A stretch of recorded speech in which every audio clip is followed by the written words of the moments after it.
Welcome to the HCI family of podcasts. We're your source for personal, professional, and organizational growth and development. We share our own original research, explore industry trends, and interview executives and thought leaders from across the globe. Join us for practitioner-oriented content around all things leadership, HR, talent management, organizational development, and change management. Maximize your personal and organizational potential with the HCI family of podcasts.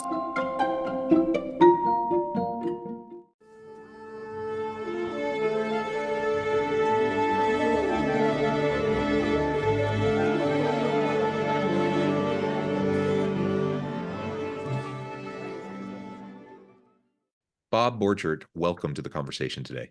Yeah, thanks, John. Glad to be here and really looking forward to it. It is a pleasure to be with you. You're joining us from Tennessee. I'm south of Salt Lake City in Utah. And today we're going to be talking about accessing the unused human capacity in your organization. This is a topic I love. Just the way you framed this up in preparation for our conversation today. I love thinking about human capacity. I love finding ways to access that, both as a leader to kind of unlock that in our people, but really to help them learn how to access it within themselves, right?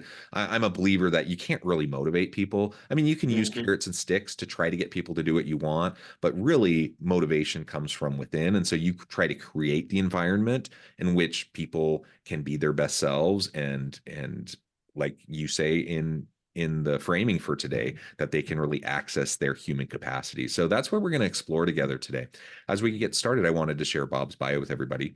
Bob Borcherdt is a visionary through and through. He has been a leader, strategist, and business owner for over 35 years. His deep passion for people and leadership is what led him in 2011 to start Integrate, spelled to great, which I love also, a leadership consulting company. Bob founded Integrate with the intent to help people and businesses grow by building better leaders. What else would you like to share by way of your background, personal context before we dive on in further? Yeah, I think probably the most important thing is, and I've listened to some of your previous podcasts, and I don't come from academia. And so I'm a boots on the ground business owner, highly observant type of person who loves to read and then implement the things that he has read. So I'm kind of a trial and error, practice on the ground type of guy. So a lot of the things that we'll talk about today come from those experiences, those observations, things we've seen in our clients. And that's kind of the perspective that we take.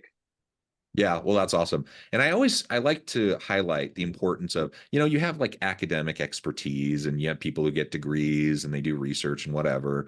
And there's value in that. Absolutely. And Yes, I'm one of those. Like, I hope there's value in that. But there's also living expertise. And I think we do ourselves a disservice if we devalue either of those. Like they should go hand in hand, right? The living expertise of people, boots on the ground, people who are really doing the work in day out. We need those perspectives and we need to understand those. You can take the best academic theory in the world, it may or may not actually work very well in practice in the real world. Yeah. And so absolutely, thank you for bringing that perspective. And where we benefit. And where we benefit is we need your research. We need to glean from those insights and go try those things and experiment with them and see them. So you're right. It is a two-way street. Yeah. And I like that word, experiment. It's all about experimentation, right? It could be like a controlled experiment within, like a research setting, but most of the time this is like lived experience and lived experimenting, right? Design thinking, iterating. You try things, you figure out what works, what doesn't work, you try again. And I'm all for that, all for rapid experimentation and iteration to try things and figure out what actually works for you. Because one thing's for sure, I can do a study on whatever and have findings. The generalizability of those findings don't always fit in every context. Like context matters. Context is king, right? And so I could have two organizations that on paper look pretty darn similar, same industry, same general product or service that they provide, same general size, same kind of stage of growth, it could check the box of a lot of very similar characteristics, but I guarantee you that there will still be very unique elements within each of those businesses. And so if I, as an academic or as a consultant, go in and just kind of assume these are basically the same thing, I'm going to do what I did successfully here, in this organization, now I'm going to do it over here. that's a recipe for failure. Like it never That's right. works. You have to always take it anew, afresh, and understand that context matters more. So it just matters so much in making sure that we're successful. So, anyways, a great That's kind of level set and pre-discussion. I think that's really, really valuable. All right, let's go ahead and dive on in to talk about this human capacity piece. yeah. First, what do you mean by that? I mean, it's probably Yes. obvious to people, but I think everyone has a slightly different kind of way of making sense of that idea. What does human capacity mean to you? And then we can start to dig into how you can access that. Yes. So, keep in mind, I'm a business owner and I come from that perspective. So what we typically do when we're in conversation with a potential client, let's say, we're going to ask them this question. We're going to say, do you have any line item on any of your financial statements to measure the unused human capacity in your organization? Mm, And the answer is no. No yeah. one's ever said yes, right? They measure a lot of other things like turnover cost and other things that are valuable. And then we'll follow that up with a question and say, do you have it in your organization? And John, interestingly enough, they always say yes. Like Mm, somehow intuitively, we as leaders know there's still untapped capacity in me, and there's untapped capacity in the people around us. The problem is we're not like machines in a manufacturing facility. If you have a machine in a manufacturing facility that's at 50% capacity and we can get it to 85% capacity, we know exactly what that's going to do to our bottom line.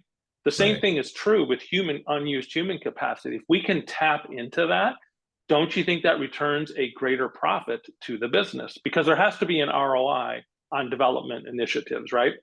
So we Yeah. have to be able to make more money. But that's not the only reason why we do it as business owners, because ultimately we want fulfilled employees. And if we can put them in a position to win and tap into the fullest version of themselves, and they're more engaged and happier in the workplace, and it flows to the bottom line, that seems to be the perfect space for us. And that's what we try and tap into. And oftentimes we'll get asked the question, well, how do you do that? And I'm sure that's kind of what we'll dive into a little bit today as we have our discussion.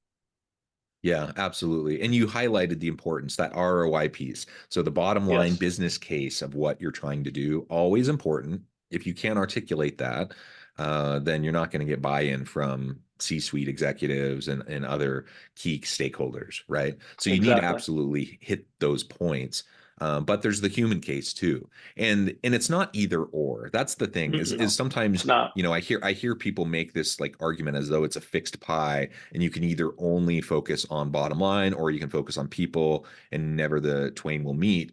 It's ridiculous. Like there's It so is. much research on that and experience that people have that tell us that they are complementary, right? So when you focus on your Absolutely. people, you focus on the human case that drives meaning, passion, purpose in the work that people do. That will improve a wide range of bottom line outcomes for the organization. It's just sometimes there's a bit of a lag effect.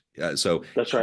that's the challenge, because we're in a world that values the quarterly earnings reports and immediacy. And if you're investing in your people, it may take a quarter or two to start to see those impacts on the bottom line, but they will be there. You just have to That's have right. some commitment towards it. So, anyways, being able to Exactly. speak to both is really, really important.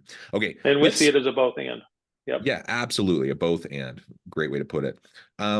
Okay, so you've run businesses as an entrepreneur. Before we start to talk about how we can better access that unused human capacity, broadly speaking, what are some of the biggest challenges that you faced as a leader in the startup space and then growing and scaling your businesses?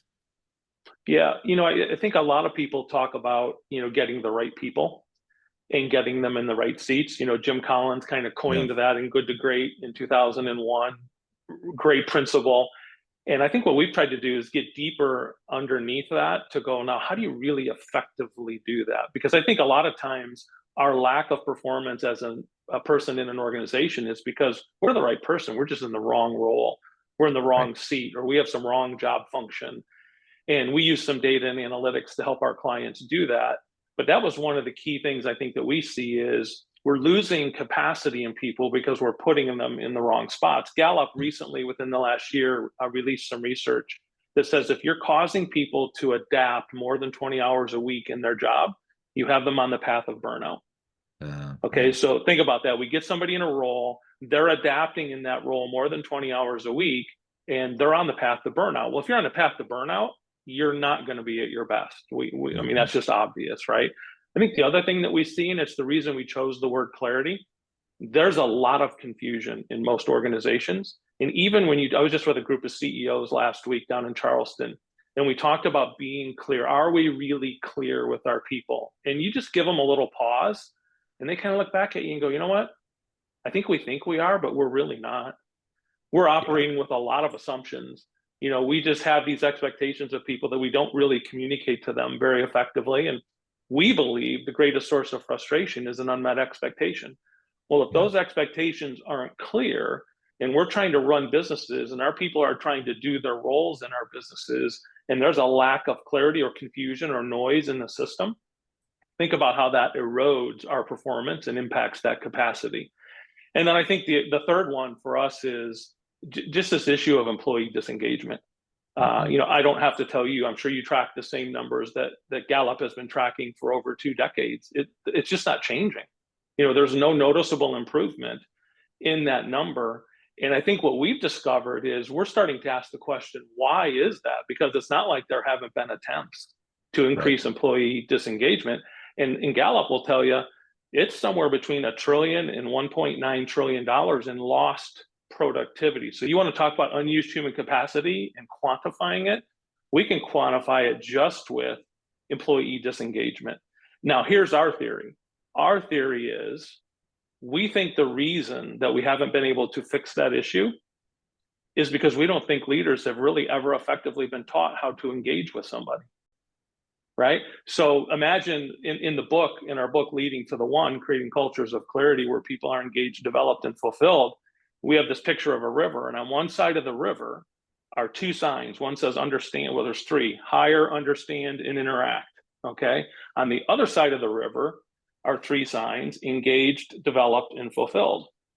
Our premise is this, John. We think most leaders have learned how to maybe understand and interact with their people, but they haven't learned how to truly engage the people closest to them.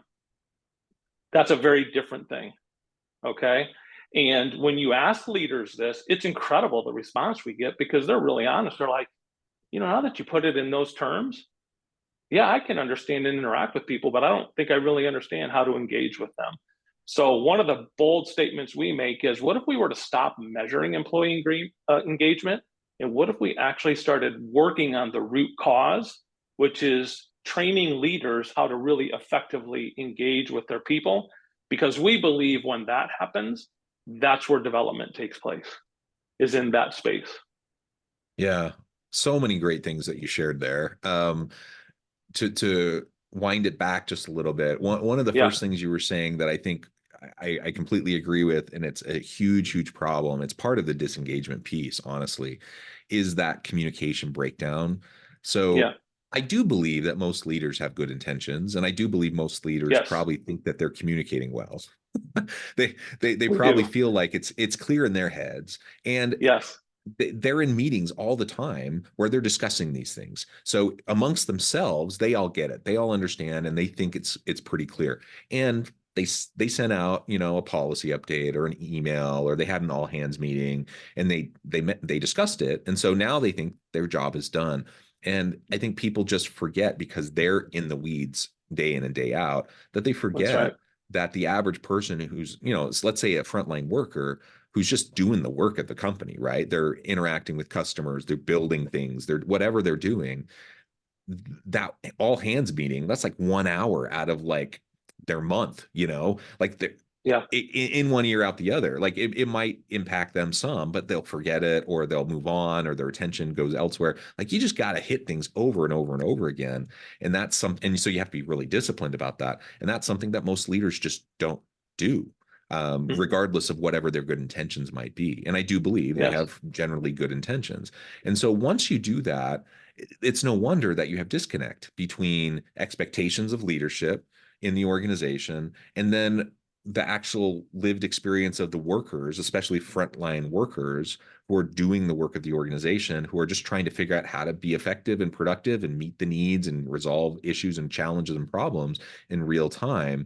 There's no wonder that there's a disconnect there. And That's right. so one of the very first things I think any good leader will do is try to identify what are the mechanisms that we can put in place to make sure that there's consistent, transparent communication, and where there's communication channels both directions so that we can be on the same page with each other. That sounds probably pretty simple, but I think that's one of the hardest things for Yes, leaders to do and for organizations to do well. And if you can tackle that one problem, you're probably going to address, or at least start to address the vast majority of challenges that you're facing in your organization, including the engagement and disengagement challenge.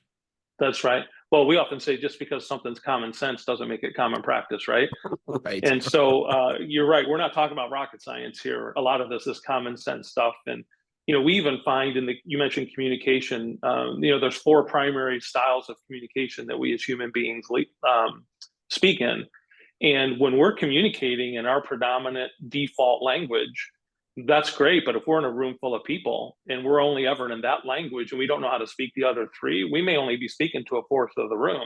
So even though I'm saying it, doesn't necessarily mean that three-fourths of that room is really hearing it in a context that they can understand. And so it does create a lot of confusion. And I think our organizations are filled with a lot more confusion. I wish we had a line item for confusion to see how much it Yeah. was costing us, right, in our financials.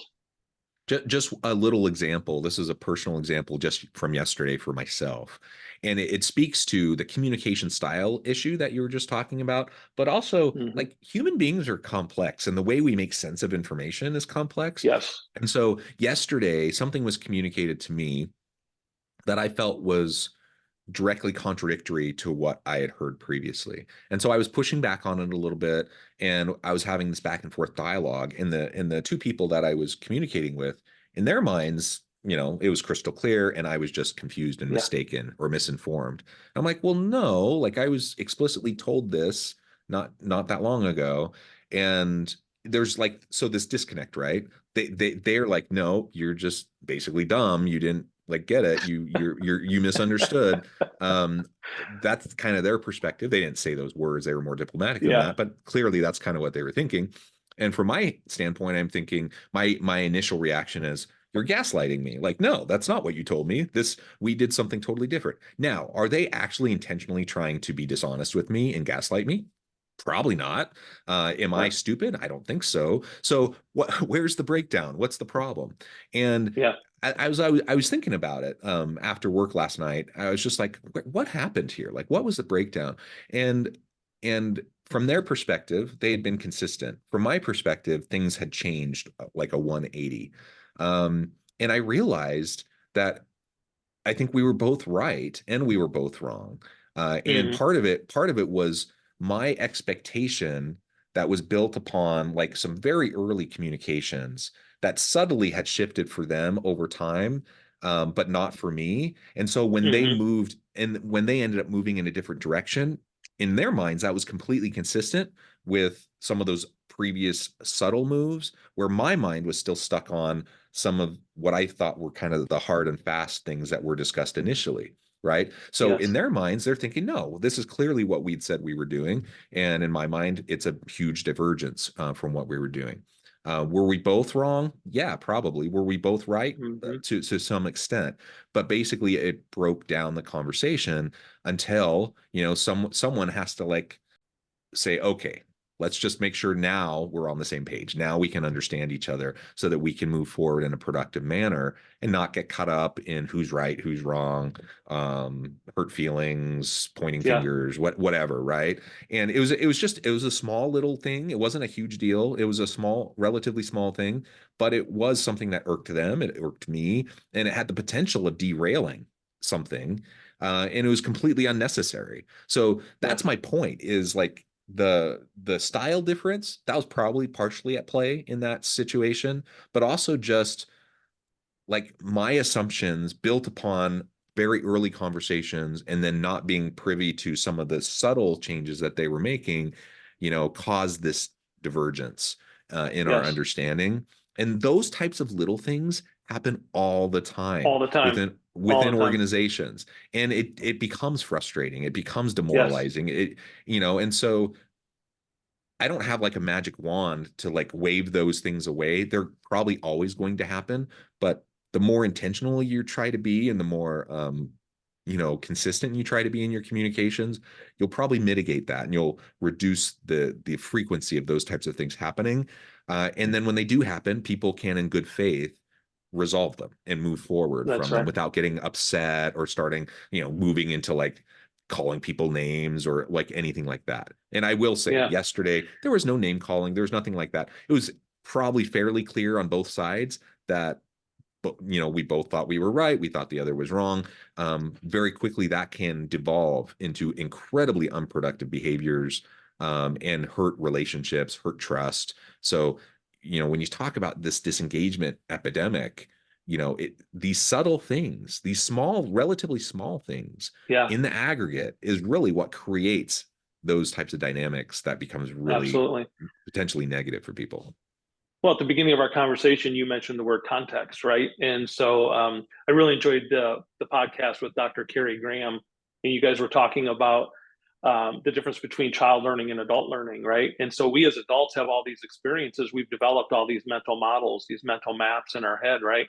So I can be Mm-hmm. communicating, but how it's running through those filters in another person, Yeah, right? absolutely. If you have different filters than that person, you may be talking about the exact same thing, but you're all interpreting it through a different context, through different life experiences. And I really appreciated that podcast because that's kind of the stuff we talk about. Like be patient and slow down with your communication, understanding that just because you broadcast a message doesn't mean everybody interprets it individually. Matter of fact, that's why we titled the book Leading to the One. You have six Yeah. children, I have four children. I tell people all the time, being a dad wasn't hard. You know what's really hard? Being four different dads to four different sons. Right. That's the hard part, right? I have four very different adult children. I don't just, as a leader, get to show up and be Bob whenever I want. I have to lead each person on my team in a very individual way, right? And that's where the title came from. In leadership, we have to really understand that person at a deeper level so that we can communicate effectively, and we're not running on the assumptions that you mentioned just a minute ago, that we have super clear expectations of each other. Yeah, yeah, excellent. Well, and that's, as we start to think about, okay, how do we actually start to proactively access the human potential, the human capacity of everyone around us? I Yeah. think there's several other things we can discuss, but to boil it down, it's probably that, right? Like to like lead to the one. Yes. Understand individuals, understand their styles, their wants, their needs, what's salient to them. Because what matters to me may not matter to someone else, and career stage and life stage, family dynamics, there's also all sorts of things that impact that, and it changes over That's right. time. So It does. one of the hard things, like one thing I hear from a lot of executives, they go in and then they'll do a listening tour. So they'll spend the first amount of time Yeah. in whatever position, going around talking to people, trying to understand, listening. That's great. I think that's wonderful. But you shouldn't just do it at the beginning. You can't just carve Right. out time when you're new in the role to do that. You should be doing that all the time. That's what a good leader does. And the problem with just doing a listening tour at the very outset and then feeling like now I understand the context, is that things change. Team dynamics change because people come in and out, people's life That's right. stages and career stages change, people's wants, desires, and needs change. And, just because, I come into a role and I am very intentional about listening early on, and let's just assume that I really do get it and I understand where everyone's coming from and I know my people. Guess what? 6 months from now, that may shift. Certainly a year or Yeah. two from now, it most likely will shift. And so it just has to be this regular thing where you are constantly in tune to members of your team and leading to the one. And John, that what you just described right there is that crossing that river. That's moving from just listening and understanding and interacting with people to actually going deeper and getting beneath the surface and knowing more about them and truly engaging with them. It's no different than, I dated my wife for a year and a half before we got married, and that relationship looks very different on the other side of the river now that we're married. Sure. Yeah. It's that type of thing. And we as leaders, I think we have to take the time to really start to do that.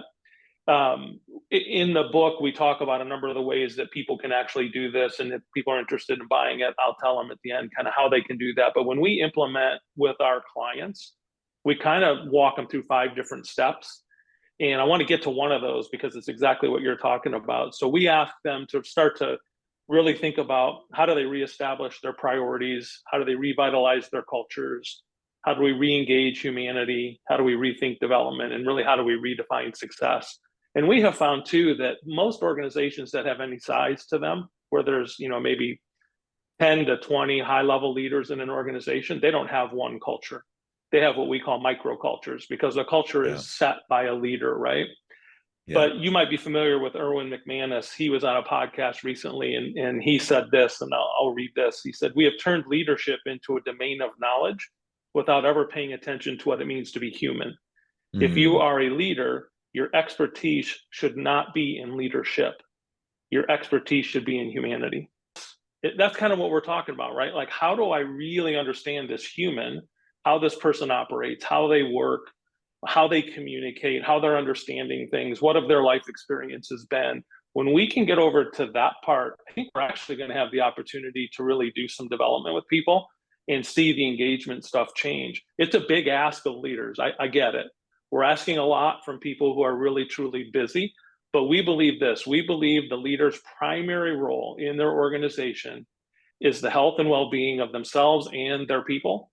And so we have to reset that. We have to get back to a place where they take the time. I know they don't have it, but where they carve out the time to really engage at that level.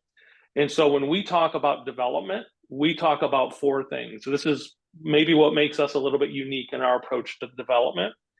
We believe it's going to be led by leaders, and it's going to be individually owned. So in other words, I got to own my development, but leaders are going to have to lead that. So one of the statements we make is, please stop outsourcing the development of your people to human resources. It's not their job to develop them. It's your job to develop your people. Human resources can be an assistance in that, but you have to develop your people, right? And the other thing we say is don't outsource it to us as consultants to develop your people for you. Like, that has to happen inside your organization. And that's why we built systems to teach leaders how to do that in their businesses, because it actually has to reside there, right? The second thing we believe, and this is what you and Dr. Graham talked about on a recent podcast, and that is it has to be personalized. You have to meet the learner where they are. It has to be in bite-sized pieces, and development's going to occur in the flow of work. So it's personalized, bite-sized pieces in the flow of work, right? Not that things can't be learned in a one-day offsite or a half-day seminar or everything like that, but it's really within the context of work where really true development can happen. So we have to think of leaders more as apprenticeship. Like, I'm going to apprentice the people around me, and we're going to learn in the context of what we're doing every single day. Third, we believe the one-on-one meeting is probably the most important thing that needs to happen in the organization. And most people only know how to hold transactional one-on-ones. They don't know how to have relational and developmental one-on-ones. So we're losing some of that one-on-one time to just talk about work stuff, when that's where development's going to happen, okay, is in the one-on-one. And then lastly, we believe in development by design.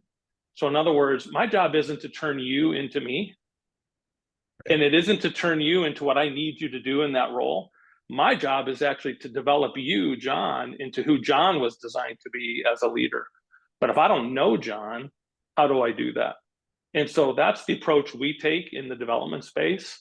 Maybe it's a little bit unusual from what a lot of other people are doing, but there seems to be this movement towards the one-on-one and really doing those much more effectively.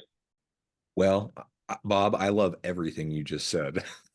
I think that is exactly the right approach, and how we need to be helping leaders to be better in their roles and in their jobs so they can help their people. And if we want to unlock potential, like you said, it has to happen in the flow of work. Doing an offsite, doing a retreat, Nothing It's wrong with that. fine. There's nothing wrong with that, but that's only a starting point. That's right. And then it really has to be leveraged into the general flow of work. And leadership is all about coaching, mentoring, Yes. and helping develop the bench strength around you. That's what a Yep. good leader it does and is. And so it's too often we just get distracted. I mean, there are the nitty gritty details that have to happen. You have to manage things. Things have to get done. You have to perform. That's right. But leadership is about bringing out the best in people, and that only happens as you develop trust in relationships and as you know your people, right?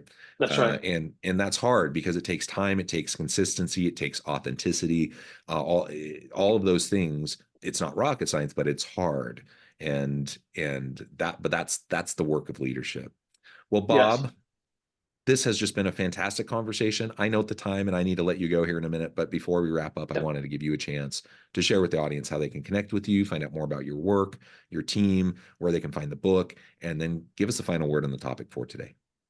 Yeah, absolutely. So there's a couple ways you can engage with us. You can go to our website, integrate.com.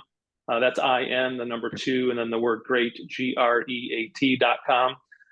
You can also go to another website called L21 Group. That's L-21, the number 21 group.com. We're actually starting to take, John, our intellectual property and license it to other consulting firms. So if there's a consultant listening that would be interested in how we're doing this, they can contact us through the L21 Group. And you can also call us if you'd like to, or text us at 419-741-2123. That's 419-741-2123. And then I just want to leave us with this today. I mentioned kind of redefining success. And one of my favorite authors was a guy named Miles Monroe. And he said this, and I'll read this. He goes, "You're not successful if everyone says you are. You are not successful if you have done what others expected you to do. You are not successful if you receive commendation and recommendation or recognition from your peers or the accolades of the masses. You are truly successful only if you have done what you were designed to do." And I think as leaders, that's the beautiful place that we get to play in, is really helping people be who they were designed to be. Because when we can do that, don't you think they're going to be at a fuller capacity? They're going to produce at a higher level. They're going to be more engaged. They're going to be more fulfilled. And at that point, isn't that exactly what we want in our businesses? 100%. Awesome. Bob, thank you so much. It's just been a pleasure. I encourage the audience to reach out, get connected, find out more about what Bob and his team can do for you. Check out the book, check out the many resources. And as always, I hope everyone can stay healthy and safe, that you can find meaning and purpose at work each and every day. And I hope you all have a great week.